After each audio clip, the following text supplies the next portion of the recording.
bilang pagpupugay sa halos 2 million na OFWs po natin. Isang public servant, scholar at educator ang gumawa po ng libro para sa ating mga OFW. Ito ang, kukunin ko pa. Show and tell. Ito yung libro ho, ang OFW Achiever Stories That Inspire, na isang compilation ng stories ng mga OFW.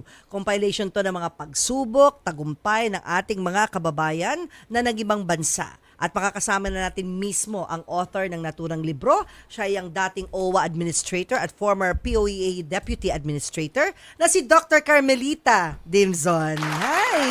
Nice to see you again. Hello po. Ayan po. At kasama niya rin po ang mga OFW Achievers na na-feature niya sa libro, sina Ruelin Ribon at Elaine Bianca Figueroa. Sila po ay owners ng isang sikat na resto cafe na Maker and Made sa BGC. Hello. Welcome. Welcome to our show. Welcome. Thank you Ma'am, po. kayo muna magkwento. Bakit niyo po naisipan na gumawa ng ganitong book? Ginawa ko itong librong ito, Papo and Mamo, para magbigay din ng inspiration sa iba pang OFW at saka yung nagnanais pang mag-OFW. Dahil itong mga istorya ng itong 22 OFW na ito ay talaga namang inspiring, very heartwarming ang istorya nila. Yeah. Sila ay imahe ng isang OFW na may dedikasyon nga, courage, resilience, determination para makamit nila yung goal nila sa buhay nila. Kasi when you go out to work overseas, syempre may set goal ka. At kailangan abutin mo yon. Yun na yung pangarap mo. At itong 22 OFWs nito ay nakamit ang kanilang pangarap na kanilang sinet before they left Yeah. for overseas. Pero paano? Oo. Yung selection, alam ko tatanungin mo, yeah, selection para tayo. process. Binabasa Paano na namin napili mga yung mga yun, isa't yung isa. 22? Unang-una, dapat sila ay umalis ng bansa na talagang documented. Legit. Legit sila. Pangalawa, sila ay talagang temporary workers, hindi sila immigrants, kundi talagang ang kanilang pagstay sa abroad is only temporary and that they were going to come back to reintegrate ulit sa community at sa family. Pangatlo, tinignan ko yung mga set goals nila. Makatotohanan ba? At ano ba ang mangyayari after so many years working abroad? At sila yung naka-meet nung aking mga criteria na yon. So sa dami ng OFWs, ma'am, paano nyo po napili itong 22? I'm sure hindi lang, baka hundreds pa yung sa selection Oo nga, process sabi nyo. nga nila, bakit we have millions of OFWs abroad, no? Kaya lang sabi ko, simulan ko dito sa maliit na numero lang. At malay natin, magkaroon tayo ng volume 2, volume 3, di ba? Yeah, So, yeah, ito ay isang modest attempt muna para makapagsimula tayo. Oo. Ito pong si Carmelita at si Ruelin at si Elaine. Ano po ang kanilang kwento? Paano yung sila napili? Actually, napunta ako sa kanilang restaurant. It's a Okay. cafe branch inspired by an Australian cafe na binisita ni Ru. So, nalaman ko nga na sila ay dating OFW sa Singapore. At ako ay talagang natuwa dahil ako parating naghahanap ng OFW. Kasi alam nyo, sa tagal ko na nilbihan sa gobyerno, almost 32 years sa Overseas Employment Program, iba't ibang klaseng OFW ang na-meet ko. Ang storya nila, may masaya, may malungkot, may nakakatakot, pero pinili ko nga yung masaya, no? So itong nakita ko itong dalawang ito na silang may-ari ng Maker and Made, sabi ko, wow, napaka-inspiring ng storya nyo. At ang masaya pa dito, yung crew nila, yung mga tao nila sa cafe branch ay dati ring OFW. Ganda. So, napakaganda ng istorya. Kaya, nin-interview ko sila. Sabi ko, uy, alam nyo, gumagawa ko ng libro. Sasali ko kayo. And, yun, kasama nga sila. Yan. Ayan, Pakinggan na natin. yung no? kwento nyo. Ano kayo dati? Saan kayo nagtatrabaho dati? Yes. Ako po, I work in a hotel in Singapore po. So, I started to work in Singapore when I was 21 years old. So, I came back when I was, 32. So, 11 years po yun ako nasa Singapore. So, from dun po sa isang hotel lang po ako, I started as a waitress. Tapos nag-bar po ako. Barista, bartender, dun sa same hotel for 5 years. Tapos nilipat ako sa F&B office where I learned a lot of the back-end things naman ng F&B. So I am very much well-rounded in terms of F&B po.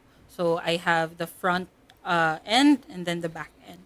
So nung 2022, it was pandemic, right? So during that time, ang tagal namin na nakalock sa Singapore lang. It was 2 years. So during that time, we feel like tumatanda na yung parents namin. Then we wanted to come back home na. Ano siya talaga, sobrang homesick na siya kasi 2 years kang hindi makauwi. And working in Singapore, we are very used to going home 2 times, 3 times a year. Kasi ang lapit lang po niya. So during the pandemic, dun talaga nagkaroon ng let's go home na. Kasi sobrang tagal na natin dito. Yeah. So, and we also have already gathered a lot of experience in terms of our industry. So we want to share that to our Filipino community po. Perfect siya na owner ng cafe. Kasi alam niya yung pasikot-sikot Alam niya na eh. Oo. Are you partners in the business? Yes. Yes. So, How did you two meet? What's your story? yes. naman? So, ako right after graduation ng college, 5 days lang, tapos I went abroad na after graduation. Nag-start ako sa Qatar actually. So, Middle East kasi during my time, mas bata siya sa akin. During my time, mas Middle East yung mga tao and puntahan. So, for me, as a chef, I am a chef. So, gusto ko pang mas ma-enhance, mas ma-expose to different cuisines. So, yun yung reason ko going abroad. And also my family kasi mga OFWs din, seaman and mga nasa ibang bansa. So, naging siguro as a Filipino, naging ano na yun, parang sa family, it runs in the family. So, ikaw rin gusto mo rin mag-abroad. So, nag-Qatar ako, but nauwi ako kasi emergency ng father ko. So, nagkaroon siya ng renal failure na i-dialysis na daw and all. But thankfully na naayos, nagamot naman siya. So, but then, yun na yung time na I have to be the breadwinner naman sa family kasi medyo malaki na yung diabetic siya and all. So, marami ng medicine na kailangan i-provide. So, ako naman, yung friend ko nagpunta ng Singapore. So, sabi niya, we're hiring dito, baka gusto mo. So, that's the time naman na nag-try ako sa Singapore kasi malapit lang. I can go back easily 3 hours lang. So, nasa Philippines na ako. So, that's where I met Elaine. Same agency din kami dito sa Philippines and also sa Singapore. So, kasi 2 agencies yan. Oo. Pinapasa ka sa agency sa Singapore. So, doon kami nag-meet sa isang building na nakakatakot.